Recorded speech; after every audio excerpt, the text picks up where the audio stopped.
Well, Jay, it's nice to officially meet you. I know we've been trying to make this happen for a while now, so thanks for joining me today. Yeah, absolutely. Glad that we can make it happen. This is great.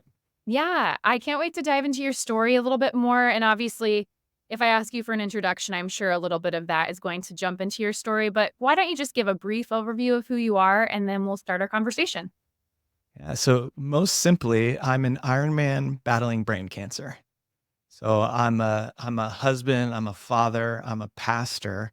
Um, but the heaviest weight that I'm carrying at this moment is working through a terminal diagnosis of brain cancer. And so that's who I am. That's what I'm carrying.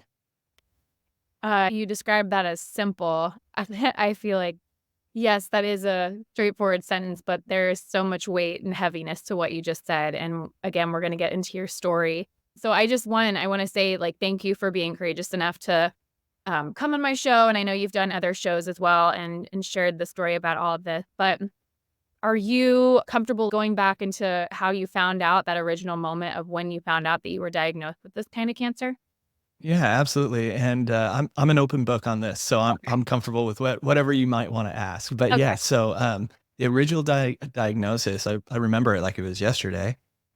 Sitting in a oncologist's waiting room, and then in her office, my wife Natalie sitting next to me, and just received some testing back, and the neuro-oncologist said the three words that nobody wants to hear: "You have cancer." And then it got more terrifying. I put my hand on my wife's leg and she kind of leaned into me and she said, "It's terminal. It has no cure. It's chronic." And she wanted to be so clear about that, so that I knew what I was dealing with, which I appreciated. But in the moment, oh my goodness, just took my breath away. Yeah, absolutely. When was this again? How many years ago was this that happened? It's crazy. It kind of all blurs together. I believe that was 5 years ago. Okay. Okay, so this was 5 years ago, and when they said it was terminal, did they give you a trajectory, or it was just like, "We don't exactly know"? You appear to have been always healthy, and so I guess how do you go from seemingly healthy to having a brain tumor? Yeah. So the crazy thing is, they don't know what causes it. And because they don't know what causes it, they don't know how to cure it. So yes, I was healthy, young. I'm living a good life. I just launched a new church. It was thriving. Young daughter. All the things were going right until they were going wrong. And yeah, so they gave me a prognosis of 6 to 10 years, especially when your daughter is 4 years old at the time, and you start doing the math of like, oh, that's 10 years. 10 years old, that's rough. Yeah, so I know that we'll get into the story of the Ironman, but in the short term, what was that experience like leaving that doctor's office? How were you reacting in those first days and those first weeks? Yeah, well, I was shocked, obviously, and, I don't know what anybody else would do, but what I did is I went to Dunkin' Donuts. I went to Dunkin' Donuts, got the saturated fat that I needed, and in the parking lot of Dunkin' Donuts, I had that moment where, as a pastor, I've watched a lot of people go through a lot of hard times, and everybody has this decision to make of, am I going to blame God and walk away, or am I going to turn to Him? And that was my moment. And it was, I don't want to paint it like it was virtuous. It was almost just a knee jerk reaction. I prayed, and that was me turning to God. And it was a very straightforward prayer of, I remember exactly what I said to him. I said, "What are you doing? What are you doing?" It made no sense to me. I was so confused because of all the things that were going on in life. It just seemed like this didn't make any sense in a ordered world. It seems so unjust. And I I guess at the back of my heart, I was saying, "Why me?" But before I even got to the why me, it was, "Why this? Why now? What are you doing?" And so that's what I asked him, and then I wasn't expecting this, but he answered me, not in an audible voice, but just as Jesus promised us the Holy Spirit would do. He reminded me of the teachings of Jesus. He took me to Scripture, and my heart and my mind and my soul went to 2 Corinthians chapter 12, verses 9 and 10. where Paul has some kind of illness and he's prayed for it to go away and it doesn't go away. So basically the answer was no. And Jesus was gracious enough through his spirit to say to Paul, my grace is sufficient, for my power is perfected in weakness. And then Paul concluded, well, then when I'm weak, then I'm strong. And so that happened for me too. In the Dunkin' Donuts parking lot, I thought, okay, I'm going to learn what it means to experience God's grace in a way that it's sufficient for me in this terrible time. I'm going to learn what true strength and weakness looks like and how it's possible that in my greatest time of weakness, I can be at my strongest.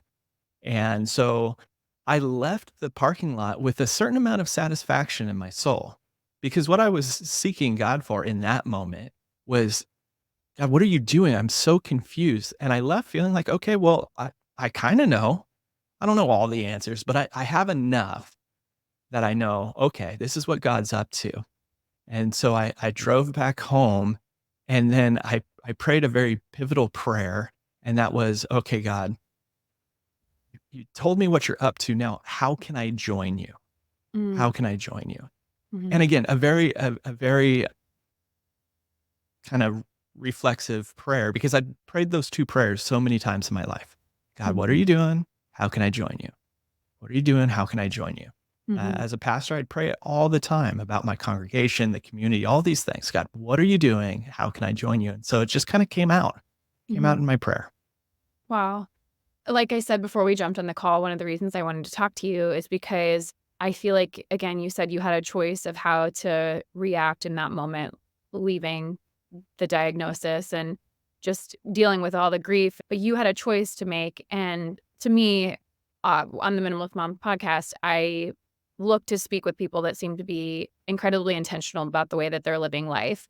So I feel like that was an intentional decision based on faith that was you had a foundational faith in your pastor. And the next part of that story, though, is you made a choice to start pursuing an Ironman competition. So I'm curious as to why you made that choice next, just because it seems like not the thing that most everyone would do when they get that diagnosis. So tell me a little bit about that story and how that came to be. Yeah. So I had this idea after I got home of, okay, if when I'm weak, then I'm truly strong. What if I try something that I don't even believe I could do at my prime? What if I try something that I just would never think that I could accomplish on my own, so that it would be so clearly God demonstrating his power through me? And so I just got this idea of, what if I did an Ironman? Because you got to understand, I wasn't a triathlete. And for those that are listening, an Ironman is a triathlon. It's a mega triathlon. It's kind of uh, the peak of endurance sports, where it's a 140-mile race that you have to complete in under 17 hours. It's 2.5 miles of swimming, followed by 112 miles of cycling. And then you top it off with a marathon run at the end. So 26-mile run. So I had this idea of crazy idea. What if I did this? And I got the idea, and then I realized the opportunity that was in it. The idea came first, but then I saw this opportunity within the obstacle that was right before me. It seemed like an insurmountable obstacle. And I realized, wow, my daughter is going to have the opportunity to see me live out a resilient faith, which will lead to a resilient life. Mhm. Because she's watching. This is like a pivotal moment in our lives. She's going to remember this. And I want to make sure she sees her dad get knocked down, but get back up, Mhm. and to not turn away from God, but turn to him, and to actually believe his promises and put it into practice. And I just thought, oh, wow, what an opportunity that I'd never have, because I can tell my daughter about faith till I'm blue Mhm. in the face. But, you know, telling is one thing, showing is another. Much more effective if you can show your children what faith looks like. And I just realized, wow, I've got a pretty powerful opportunity right here. I'm not sure if I can do it or not, but I can at least attempt it. And so I decided in that moment, I want to do this. And then I went inside and asked my wife, who is brilliant and mature, and surprise to me, she said, "I think you should do it." Mm, And so then I told my daughter, "Hey, Hero," my daughter's name is Hero. She was 4 going on 5 at the time. okay. I said, "I'm gonna do an Ironman triathlon, and I'm gonna dedicate my race to you because I Mm, love you. And this is a gesture of love to you." mhm. I'm glad that you mentioned your wife's reaction because that was what I was gonna pause and say, so how did your wife react? I mean, obviously, you can't necessarily speak for her, but you can give us a little bit of insight into how she was experiencing those initial moments as well. One thing that she had told me before that she loved about me is the way I'd put together grand gestures of love for her. And I knew that my wife loves watching me love my daughter. And so I thought, oh, if I can put together a grand gesture of love for my daughter, I think she'll really like this. And so I think that was part of the reason why she was for it. Mhm, She also knew that exercise has been big in my life to battle depression. mhm. And so I think she also wanted me out exercising. The doctors had told us that exercise was good Okay, going through this process, that helpful in the recovery process. okay. Um, and then also, she didn't quite know what an Ironman was, Okay. and neither did I. We Yeah, didn't realize how much training it would take yeah. to reach the finish line. We didn't realize what obstacles were going to pop up in life along Mhm, the way. mhm. So at first, it seemed like a good idea, but then as we went on, there's a lot of stress on the family Yeah, and a lot of second guessing. Was this the right thing to do? yeah. And so she had to endure a lot of that stress. Okay. Yeah. Were you stronger in one of these areas more than another, or was this just starting from scratch? You were obviously, again, you said you like to exercise for depression, but how did you feel? Were you really just building it up at that point? Yeah. So I think it's important to know, like I was not an athlete, Mm. so I'd never done a marathon, never done a half marathon, Hmm. never done a long distance triathlon. I Hmm. wasn't even a high school athlete. Hmm. Yes, I exercised. I lifted weights in the gym. That was the most effective Okay. for me. So this was all new. I had to learn all of this. Okay. I didn't know how to swim. I Yeah. mean, I could keep my head above water, Okay. but when it came to going 2.5 miles, that just seemed impossible to me, especially the first day that I got in the pool Hmm. and I did 200 meters and I was just gassed after that. I was like, there's no way I could do, I'm trying to remember what it is. I think it's 3,600 meters. Oh my gosh. Wow. If I can barely do 200, Uh huh. there's no chance. Hmm. Same with when I started cycling, I thought, oh, I'll go out for a 20-mile ride. I ended up cramping up Uh huh. and I was out of training for a couple months because I cramped so severely. And then same with the run as I was running, Hmm. which I was most comfortable with running. But when I was running, I had a seizure, Hmm. and I thought my body's just not going to be able to do this. There's just no way. Hmm. And on each of those journeys, I would pray to God for strength and for help. And he acted very consistently in the fact that when I would pray for help, he would send someone. He would always send one of his people to help me. And that's what got me through, other people carrying my burden. So for instance, swimming, I had a guy in my congregation that was a collegiate swimmer, and he would leave work early every day to come to the pool and teach me how to swim. Same with cycling. There was a guy that had a big goal and he needed a riding buddy. And so we started riding together. He taught me everything that he knew and kept me going. And then running, as my cancer treatment was really starting to be difficult. Out of nowhere, somebody contacted me because there was a new coach that competed at the world championship level of Ironman, and she was a breast cancer survivor. Hmm. And she was able to modify my training regimen Hmm. depending on how my body was doing so Oh. that I didn't have seizures and I didn't cramp up. And Mhm. then on the days that I was doing well, she was able to push me really hard to make up for lost time because all of this was happening while I was going through cancer treatment. Mhm. So, I had a brain surgery. And then right after brain surgery, when I was just healed enough to start radiation and chemotherapy, on the first day of radiation and chemotherapy, I ran 1 mile. And then every day I just added more and more and more. And, there were setbacks. Just about every day I woke up fatigued, with a headache and feeling nauseous. Mhm. And I had to find a way to find the strength to, put my feet on the ground and get up and show up. Mhm. And only by the grace of God and His strength was I able to do it. But Mhm. I kept showing up, and Mhm. God carried me. Our bodies are just so incredible, and I think it is crazy because even when your body feels fatigued, your body can endure so much more than your brain can, and you have to get your mind right to say, "I can do this," and I feel like that's where God was coming in and speaking to you and like, "No, you are stronger than you think. I'm gonna give you the power to do so," and I also think there could have been something miraculous to where He really was just making your body capable, because I really can't imagine feeling that low and that nauseous and still going out and doing it. Your mind has to be so set on your goal to do that.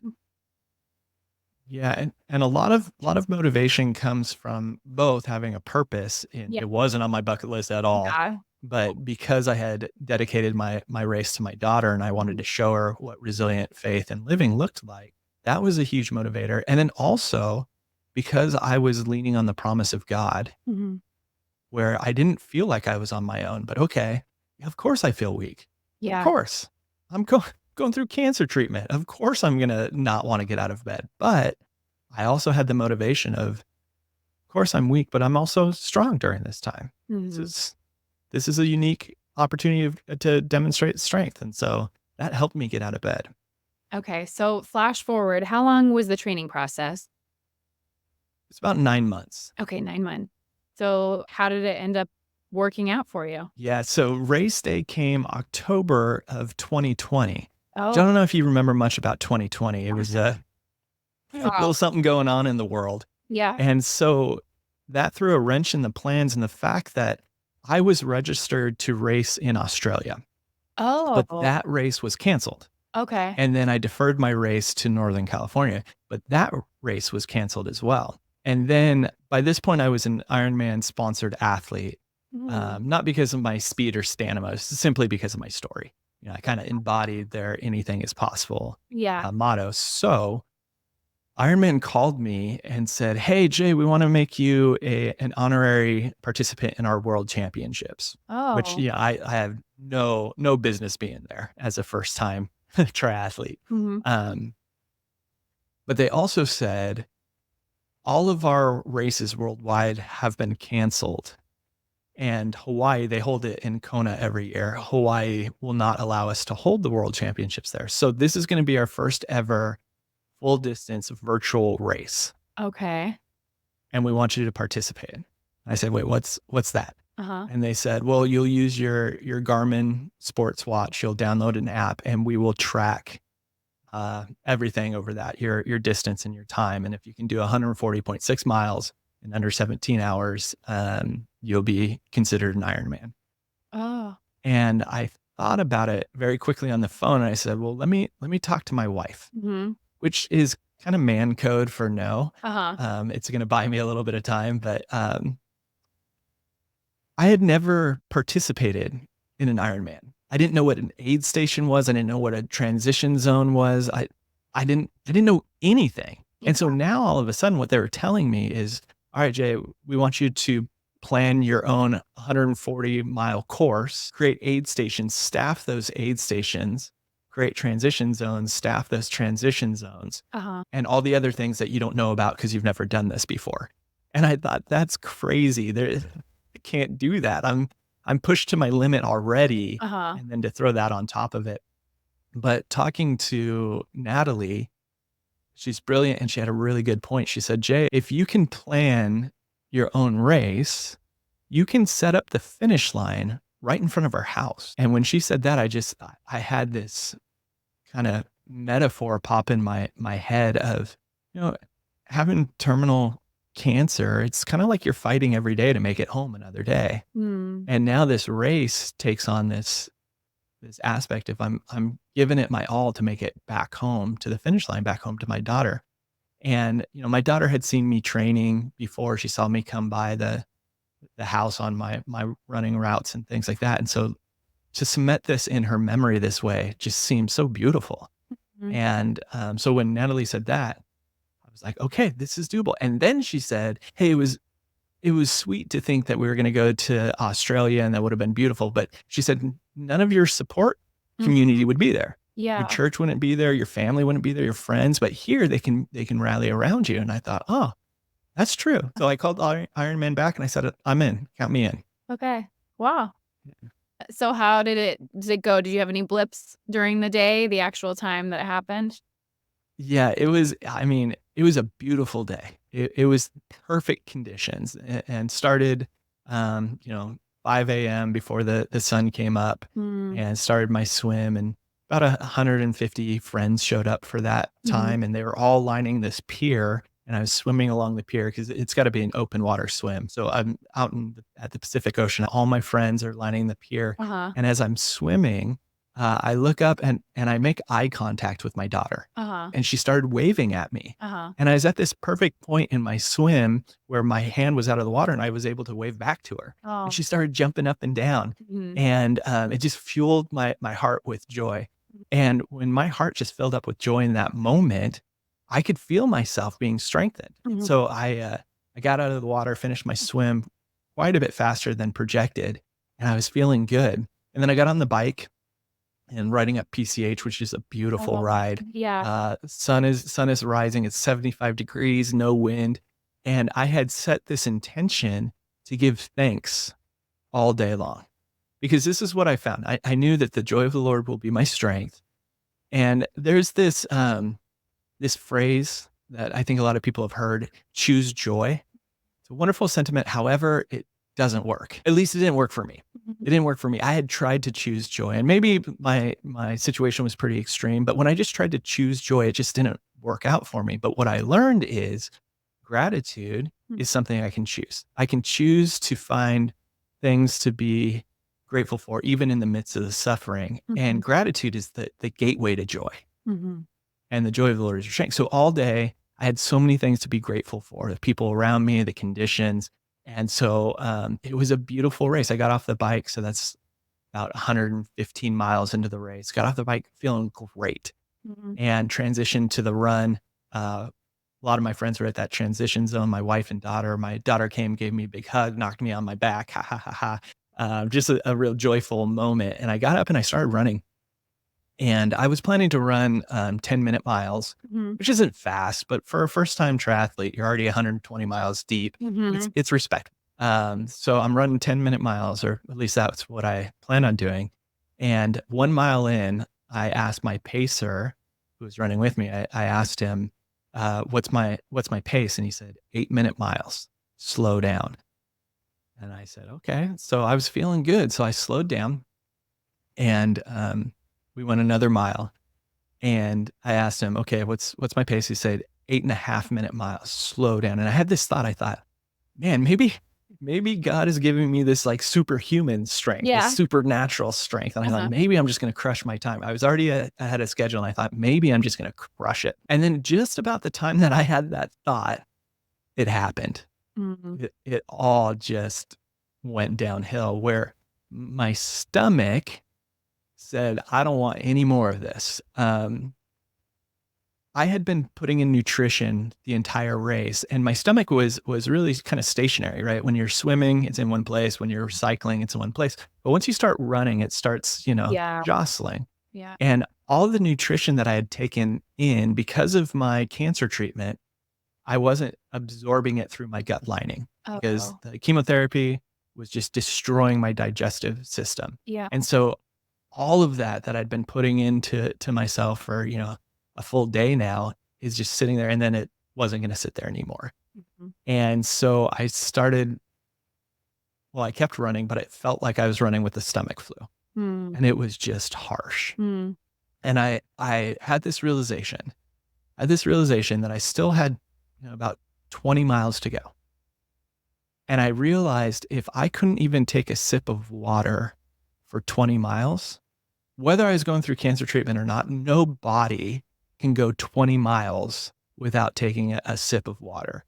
And I just realized my body's going to cramp up and my race is over. I don't know when it's going to cramp up, but there's no way I'm going to be able to finish this race. And, in my mind, came these highlight reels that Ironman loves to play of elite athletes cramping up, crawling across the finish line, dragging their bodies across the finish line. And I just thought, well, if I'm 20 miles out, no matter what kind of willpower I have, there's no way I'm going to be able to just crawl for 20 miles. Yeah. And I realized all of this for nothing. Mhm. You know, I've trained all this time, all these people are here, like it's over. Mhm. And I had to make peace with that. Mhm. And as I was trying to make peace with it, this idea came in my head, this thought came in my head. It became my mantra to keep pushing on. I just said, got nothing to prove, Mhm. just an example to set. Mm. Because I wanted to be able to look my daughter in the eye and know truly in my heart that I gave my all to make it home to her. Uh-huh. And so I was just going to give it as much as I had, keep going until I couldn't anymore. And I just kept saying to myself, yeah, nothing to prove, just an example to set. You know, and at this point, I've got 100 people waiting for me at the finish line. Mhm. Ironman has a broadcast crew that's broadcasting my race, Mm. and I have a documentary crew Mhm. following me. So it was hard for me to let go of that you have nothing to prove, because when you've got that many people watching, it feels like you got something to prove. But I had to let that go and just say, it's not about that. None of this was ever about that. This is about my daughter, Hero. And so you got nothing to prove, just an example to set. And so I kept going. I kept pressing on. Mm. So that was the blip that happened. Okay. Wow. Well, that's amazing. So the question is, did you make it to the finish line? You know, I didn't think I was going to. And so I did what anybody would do. I prayed for help. That one word prayer, help. And then God acted consistently and he sent his people. And specifically, he sent my coach, who she's a veteran triathlete and she knows what it is to go through cancer treatment. Mhm. And she had flown out from Idaho to California for this race. And she was monitoring me through my sports watch. Yeah. So she could tell my vitals were way off. She could tell I was in trouble. She tracked me down and she met me at the next aid station. Okay. And I'm coming towards the aid station and I see her, and she had brought her running shoes Mhm. and she started running beside me. Mhm. And if that's not a metaphor for the Christian life, I don't know what is. Yeah. She starts running beside me and she starts asking me questions that I don't know how to ask myself because I've never done this before. Mhm. And she figures out what's going on and she says, "Hey, you have too many electrolytes in your stomach, not enough sodium in your blood." She said, "Take this salt tablet, put it underneath your tongue. It'll get you into a status that will allow you to absorb nutrients." And so I did. I put it under my tongue. Uh-huh. I kept running. And a mile later, I felt a change. I just felt the nutrients start to absorb. And I thought, I have a chance. She may have saved my race. And right about that time, the sun was setting. And it is a mental trip to start your race when it's dark, to race all the way through the day, and then for nightfall to come and you're still not done. Mhm. You still have 10 miles. So anyway, I kept pressing on, and all of a sudden a cop car pulled up behind me and they put their spotlight on me. And then over the PA, they said, "You got this. You got this." Ah. And then they started playing AC/DC and it just made me laugh. Uh-huh. And again, that joy, the joy of the Lord is your strength. It brought me joy to have them supporting me in that way and to play funny music. Mhm. And I just pressed on. And soon enough, I was in my neighborhood and I could see the lights. I could hear the party happening. There's, 100 of my friends in Mhm. front of my house. And when I turned the corner onto my street, somebody had erected this huge Ironman finish line. They have a very iconic structure, Mhm. a finishing structure. And so they had taken up the entire street. Mhm. There's the finishing chute with the red carpet lined with my friends on both sides. And so I was running through this passageway of support and I looked at the finish line and Natalie and Hero were there right behind the Ironman finishing tape. They were there and they were holding a sign that said, "There's no place like the finish line." Mhm. And when I saw them, I mean, I just floated. Everything else blurred out. It was just them and me. And I floated across the finish line. And when I crossed the finish line, I gave my wife a kiss, handed her flowers, and then I got down on a knee and I finished what I set out to do. I looked at Hero in the eye and I said, honey, if I can do it, you can do it, because we serve the same God and he delights in demonstrating his power in our weakness. And I told her, I said, honey, God's going to put dreams in your heart. He's going to put a calling on your life. Do not be surprised when life knocks you down, but hold on to the hope of Jesus. And in his power, get up, stay strong, press on, and you'll experience that anything is possible with God. Now, she's 5 years old at the time. Mm-hmm. But fortunately, there was a documentary crew following me that captured that moment. Yeah. Fortunately, I was able to write a book that got published that has those words in it. And fortunately, I get to say it to her and I get to say it to others. Mm-hmm. And so the same thing with those listening right now, don't be surprised when life knocks you down, but hold on to the hope of Jesus and his power. Get up, stay strong, press on. And you too, you're going to find that anything is possible with God if you hold on to that hope. If you get back up in his strength, anything is possible with God. Yeah. Amen. So you completed the race. You have the documentary in the book, which I'll be sure to include in the show notes. But how are you doing now? Are you training for anything else right now? What does life look like for you? Yeah, that's a question I get a lot. Are you training for something else? And I'm like, are you not entertained? Have to do more? No, a lot of people do Ironman and things like this, and they get the bug and they just keep going bigger, bigger, bigger. Not me. Yeah. I think because it was so miserable, that run was so miserable. I was like, one and done. Yeah. Don't need any more of this craziness. And so where I'm at now, unfortunately, I've had a recurrence of tumor. And so I'm right back in it. I'm right back into this place of weakness where I just had another brain surgery. Right now I'm going through treatment. So I've got chemotherapy in me right now. I woke up this morning nauseous with a headache, fatigued, and I went to the gym and two of my good buddies are there and we laugh and we work out, and the joy of the Lord is still our strength. And now really my intention now comes from something my wife said. While I was going through this process and while there's so much stress on our family, she said to me, Jay, it's great that you're doing this for Hero at a distance, but what about up close? And so right now I'm trying to really focus on finding the strength to be a good dad, shoulder to shoulder with Hero, and loving her, not with a grand gesture of love, but in those kind of mundane moments of parenting, showing her love through that. And man, it's hard because I have this feeling, I don't know if you feel this way, but I have this feeling that I'm only as good of a parent as I have energy for. When I'm tired and lacking that energy, it's hard to be a good parent. So now I'm praying for the same strength that I used to pray for a triathlon. Now I pray for it during homework time and when it's time to make mac and cheese and when she wants to play tetherball in the backyard. Some moments, no problem. Awesome. Other moments, I'm just like, oh, really? Right now? But I pray for the same strength the same way that I did before. I've learned that it applies in all areas of life. Yeah, absolutely.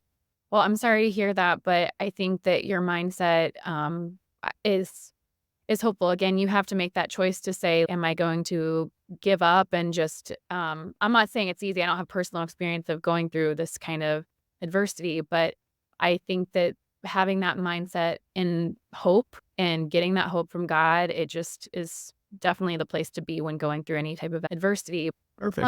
Yeah. And you might not be facing this kind of adversity, but there's always something. There's always something. Yeah. And so even if this didn't recur for me, there would be something that I'd be facing that required resilience and required hope in God's strength. And so for anyone, whether you're reading the book, listening to the audio version, or right here, right now, you're facing something and it's hard. It's hard. Don't discount it. What you're facing is difficult, but you can do difficult things when God's power is demonstrated through your weakness, when you're willing to admit your weakness and look to God to carry you. Yeah, absolutely. Well, I think that's a great final word. But Jay, where can listeners grab a copy of your book? Where can they connect with you online and follow along with your story if they want to do so? Yeah. So the book is anywhere you buy your books, Amazon or whatever.